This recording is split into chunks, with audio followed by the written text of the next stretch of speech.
بسم اللہ الرحمن الرحیم۔ اللہ کے نام سے شروع جو نہایت مہربان رحمت والا ہے۔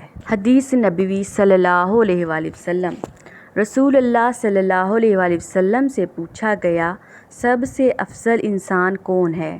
آپ صلی اللہ علیہ وآلہ وسلم نے فرمایا، ہر وہ شخص جو دل کا صاف اور زبان کا سچا ہو۔ حدیث نبوی صلی اللہ علیہ وآلہ وسلم۔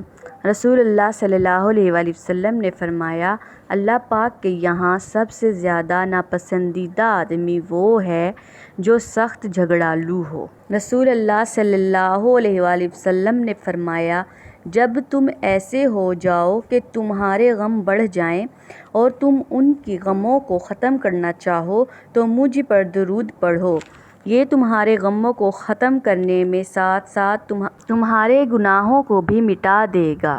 رسول اللہ صلی اللہ علیہ وآلہ وسلم نے فرمایا، اگر جھک جانے یعنی عاجزی اختیار کرنے سے تمہاری عزت گھٹ جائے تو قیامت کے دن مجھ سے لے لینا۔ آپ صلی اللہ علیہ وآلہ وسلم کو جب کوئی مشکل پیش ہوتی تو آپ صلی اللہ علیہ وآلہ وسلم فوراً نماز کی طرف متوجہ ہو جاتے۔